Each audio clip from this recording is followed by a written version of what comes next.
ఇంకా చాలయ్యా, bye bye చెప్పాం, క్షమించాలి. ఇక్కడ ఆ పేరు ఉచ్చరించడానికి కూడా అర్హత లేని ప్రభుత్వంలో ఈ 5 సంవత్సరాలు పరిపాలించబడ్డాం. అర్హత లేదు. డిక్షనరీలో పేజీలు చిచ్చేద్దాం. చరిత్ర పుటల్లో నిలిచే ఒక ఎన్సైక్లోపీడియా మన నారా చంద్రబాబు నాయుడు గారు మళ్ళీ సరికొత్త అధ్యాయాన్ని సృష్టించడానికి వచ్చారు. ప్రపంచంలో ఉన్న పెద్ద పెద్ద మేధావులందరినీ రప్పించిన ఏకైక సత్తా ఉన్న గనుడు. బిల్ గేట్స్ లాంటి పెద్ద పెద్ద మేధావులను తీసుకొచ్చి మన చూసాం. గతంలో ఉన్న మన రాజధాని, ఉమ్మడి రాజధాని, ఆంధ్ర తెలంగాణ ఉమ్మడి రాజధాని అయిన హైదరాబాద్ హైటెక్ సిటీ సైబరాబాద్ అంటే గుర్తొచ్చే పేరు నారా చంద్రబాబు నాయుడు గారు.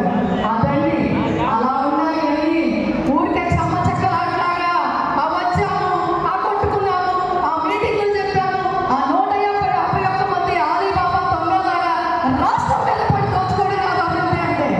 ఈరోజు చూపించాము మీరు. ఇంకా మన పల్నాటి గడ్డలో పుట్టారు.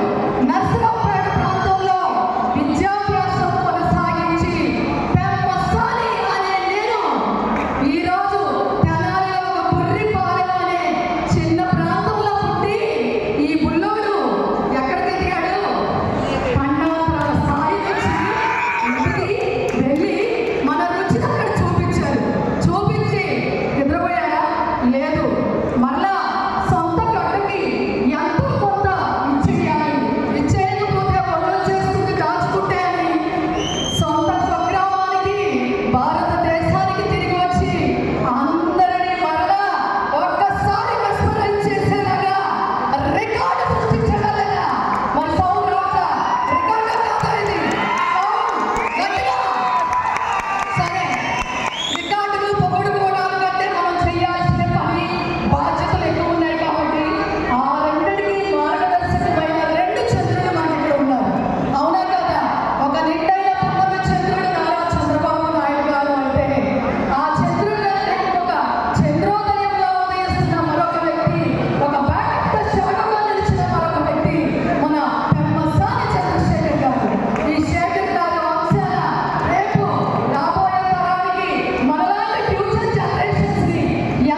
అన్నపునేని రాజకుమార్ గారే చప్పట్లో కొట్టిందంటే లక్ష్మి గారు ఒకసారి ఆమె సన్నగా ఉన్నా ఆమె పదులైనటువంటి స్పీచ్ అందరూ ఒకసారి